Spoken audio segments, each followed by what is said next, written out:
নমস্কাৰ, মই ভাস্কৰ আজি আসাম কম্পিটিটিভ এক্সাম নাইবা ভাৰতবৰ্ষৰ যিকোনো কম্পিটিটিভ এক্সাম প্ৰিভিয়াছ ইয়েৰত অহা কুৱেশ্যন মই বাছি লৈছোঁ।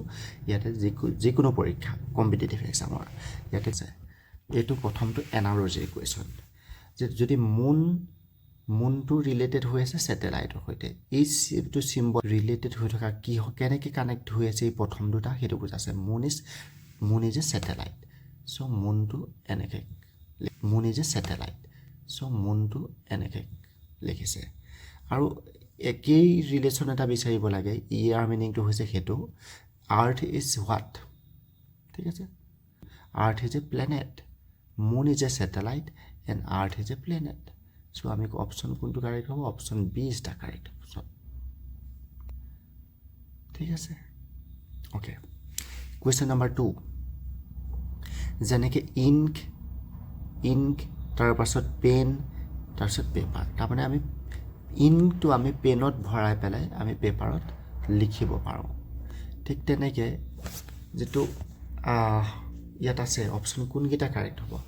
চ' অপশ্যন ডিটো চোৱা তোমালোকে, যিবিলাক কালাৰ হয় সেই কালাৰবিলাক আমি ব্ৰাছত লগাই পেলাই আমি কেনভাছত ড্ৰ কৰোঁ। অপশ্যন ডিটো কাৰেক্ট হ'ব। Option D is the correct. আৰু বুক, পেপাৰ, ৱৰ্ডছ এইটো উল্টা হৈ আছে, ঠিক আছে। ইয়াৰ লগত মিলা নাই এই অপশ্যনটো, এইটো নহয়, ঠিক আছে।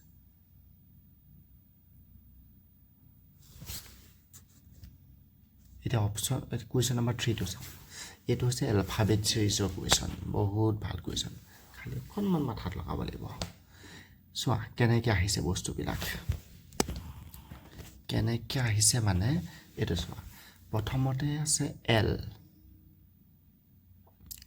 আমি ইয়াত এই যে এইটো বুজাইছে, তাৰমানে আমি ইয়াত 5টা অপশ্যন দিছে নহয়, তাৰ এই 5টাৰ ভিতৰত বাচিব লাগে। আমাক কেইটা প্লেচ লাগে? আমাক 3টা প্লেচ বনাব লাগে। ইয়াৰ পাছত ফাৰ্ষ্ট, ছেকেণ্ড, থাৰ্ড। ফাৰ্ষ্ট প্লেচত কেনেকৈ আহিব চোৱা। প্ৰথমতে এল আছে, এলৰ পাছত কি হ'ব? এলৰ পাছত এম আছে, বঢ়িয়া। তাৰপিছত এন, তাৰপিছত অ' আছে, দেন পি। ইয়াৰ পাছত কি হ'ব? এল, এম, এন, অ', দেন এই অপশ্যনটো কি হ'ব? এইখিনিত প্ৰথম প্লেচটো ফিল কৰিব পি দ্বাৰা। চ' গোটেই অপশ্যনখিনিত পি আছে, চ' এটাও ইয়াৰ পৰা ডিছকাৰ্ড নহয়। চ' গোটেইকেইটাৰ ভিতৰতে 5টাৰ ভিতৰতে আমি নেক্সট বাচিব লাগিব। নেক্সট চোৱাচোন, নেক্সট এক্স আছে, এই স্থানখিনি চোৱা, এইখিনিত কি আছে? এক্স। তাৰপাছত কি আছে? টি, ঠিক আছে, টি। তাৰপাছত কি আছে? চিৰিয়েলি নাই অহা, সেইকাৰণে মই এইখিনি মাজত গেপ ৰাখিছোঁ। এক্সৰ পাছত টি আহিছে, টিৰ পাছত কি আছে? পি। আৰু এইখিনিত কি দিছে? এল। এইখিনি নেক্সট অপশ্যনটো এই মাজৰখিনিত কি আহিব? আমি সেই বস্তুটো বাচিব লাগে। এতিয়া চাবা দেই,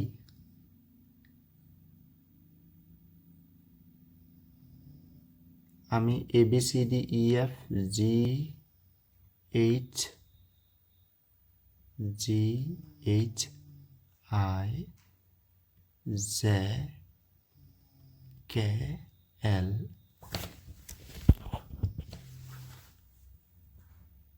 M N O then P Q R S T U V W। এইখিনিত আছে এক্স। কালাৰ চেঞ্জ কৰি লওঁ। এক্সৰ পাছত কি আছে? টি। এইটো চোৱা, এক্স, টি, পি, এল। মানে কি হৈছে? এই যিখিনি আহিছে এক্সৰ পাছত ইয়াত টি লেজপি আছে, তো মাজত কেইটা এৰি থৈ গৈছে? ডব্লিউ, ইউ ভি ডব্লিউ, এই বস্তুকেইটা এৰি পেলাই টিলে আহিছে। উল্টাকৈ আহিছে কিন্তু, বুজিছা নাই? এই জেডৰ পৰা এইফালে আহোঁতে যেনেকৈ আহে তেনেকৈ আহিছে উল্টাকৈ। তাৰপিছত টিৰ পৰা আগলৈ এই এছ আৰ কিউ এই পজিশ্যনকেইটা এৰি পেলাই পিলে আহিছে। মইতো ইয়াৰ পৰা এনেকৈ এইটো ছাইডৰ পৰা চিৰিয়েলি লিখিছোঁ, কিন্তু আহিছে কোনটো ছাইডৰ পৰা? আহিছে এইটো ছাইডৰ পৰা। চ' আৰু তিনিটা এৰিলে এল আহিলে এইটো এল পালে এইটো এল পালে তাৰপিছত নেক্সট অপশ্যনত আৰু তিনিটা এৰি পেলাই আহিব লাগিব এই তিনিটা এৰিলে এৰি পেলাই কি পাব তেতিয়াহ'লে এই ছেকেণ্ড পজিশ্যনত এইচ বহিব ইয়াৰ অপশ্যন কোনটো আছে পি আৰু এইচ থকা এইটো এটাই অপশ্যন আছে চ' দিছ ইজ দ্য কাৰেক্ট এইটো বেংকত অহা কুৱেশ্যন আছিলে বেংকত আহিছিলে পি অ' এক্সামত আহিছিলে বেংকৰ মেনেজাৰৰ এক্সামত ঠিক আছে পি অ' বুলি কয় ঠিক আছে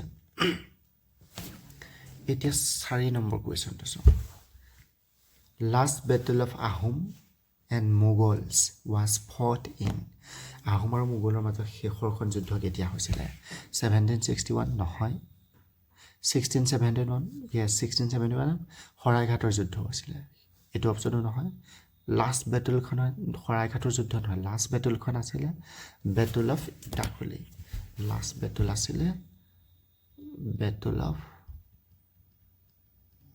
ইটাখুলি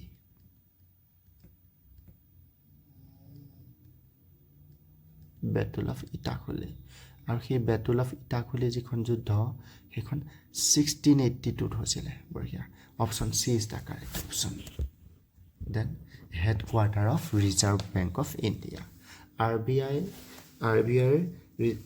হেডকোৱাৰ্টাৰ ক'ত আছে আমি জানো সকলোৱে this is in Mumbai so' আজি মই এই 5টা কুৱেশ্যন আপোনালোকক আগবঢ়ালোঁ নেক্সট মই কেইটামান মেথমেটিক্সৰ কুৱেশ্যন ঠিক আছে মেথছৰ আৰু লগত জিকে থাকিব আগবঢ়াম তাকে আপোনালোকে যদি ফেচবুকত চাই আছে ফ'ল' কৰিব যদি ইউটিউবত চাই আছে চেনেলটো ছাবস্ক্ৰাইব কৰিব তেতিয়াহে নেক্সট ভিডিঅ'বিলাক বনাবলৈ আমি ভাল পাওঁ